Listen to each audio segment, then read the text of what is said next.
嗨，各位晚上好，我是大头。最近有朋友问我说，我得后遗症都吃什么东西来做保养？我确诊到现在大概是1个月4天吧，差不多是1个月4天了。可是我的咳嗽症状还是没有改善的很好，跟胸闷。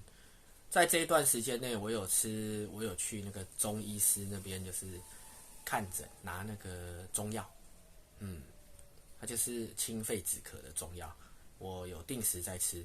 可是那个其实跟清冠1号很像，其实我吃完到现在还是会拉肚子，偶尔啦还是会拉肚子。再来我就是不喝冰的，前几天我喝了一次冰的之后，哇，我咳得更厉害，而且咳到很不舒服啊。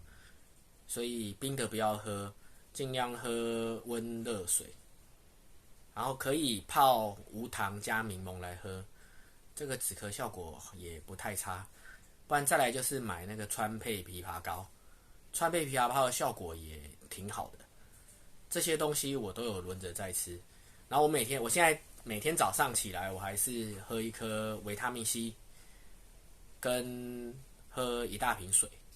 然后这一阵子我也没有吃任何的油炸品，因为我觉得油炸它会让我的喉咙更不舒服，所以我的油炸品最近也都没有再吃了。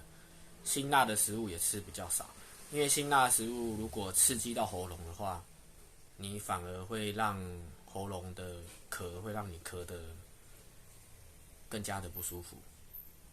还有这一阵子，我早上大部分我都是以喝牛奶为主，可是我发现喝牛奶也会让我咳嗽，所以牛奶应该算是有些人可能会没办法接受，所以这段时间我也把牛奶暂时的先戒掉了。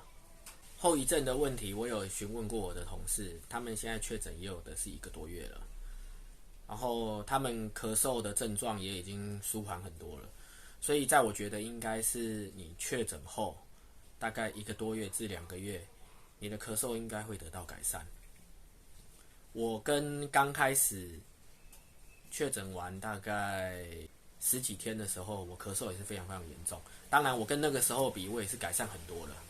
咳嗽的症状本来就不容易好，大家可能要多一点耐心去治疗自己的咳嗽。希望大家都身体健康，平安顺利。如果喜欢我的影片的话，欢迎关注我，拜拜。